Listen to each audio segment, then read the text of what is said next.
শোনো শোনো, আজ ক্রাফটের আড্ডা তোমাদের জন্য নিয়ে এসছে একদম জিরো বাজেটে একটা ক্রাফটের জাদু দুনিয়ায়। আর আজকের নায়ক আমাদের বিটিএস থিমের রাখি। প্রথমেই একটা ছোট্ট নর্মাল কার্ডবোর্ডকে গোল করে কেটে নিলাম। তারপর তার চারদিকে ফেভিকল লাগিয়ে একে একে রঙিন পাপড়ি বসাতে শুরু করলাম, যেন ফুলের ভেতর থেকে বের হবে বিটিএস এর ম্যাজিক। এরপর এলো আমাদের স্পেশাল টুল ক্লে। 4টে ছোট বল বানালাম, একদম বিটসের শেপ দিলাম। 2টো পার্পেল আর 2টো হোয়াইট হবে। তারপর বানালাম একটা সুন্দর হার্ট আর মাখালাম লাল রং, কারণ আর্মি মানেই ভালোবাসা। হার্টের উপর বসলো একটা সুন্দর হলুদ মুখ, যেন দেখলেই মন ভালো হয়ে যায়। বেসটা ক্লে দিয়ে বানিয়ে নিলাম, রং করলাম পার্পেল। এবার কিন্তু সবকিছুই ভালো করে শুকিয়ে নিতে হবে।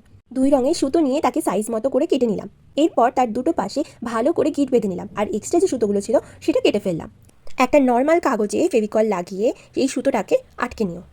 আর একটা টিপস দিচ্ছি, তোমরা অবশ্যই মনে রেখো, সুতোটাতে ফেভিকল মাখিয়ে একটু রোদে শুকোতে দিও, একদম পারফেক্ট শেপ হয়ে যাবে। আর তার দুটো পাশে রাখলাম বিটসগুলোকে, এক পার্পেল আর হোয়াইট দুটো মিক্সিং করে। তারপর বানালাম টাটার ড্রেস, রং করলাম তাতে মন মতো, আর গর্বের সাথে লিখে দিলাম বিটিএস। সব শুকিয়ে গেলে হার্টের চোখ মুখ এঁকে দিলাম, আর ড্রেসটাও জায়গা মতো বসিয়ে নিলাম। এভাবেই একদম ভালোবাসা আর সৃজনশীলতা দিয়ে তৈরি হলো আমার বিটিএস থিমের রাখি, যা দেখে যে কোনো আর্মি বলবে বোরা হে। এই রাখিটা তোমাদের কেমন লাগলো? আর তোমাদের কাছে যদি এই রাখিটা থাকতো তাহলে কাকে গিফট করতে, ভাইকে নাকি নিজেকেই?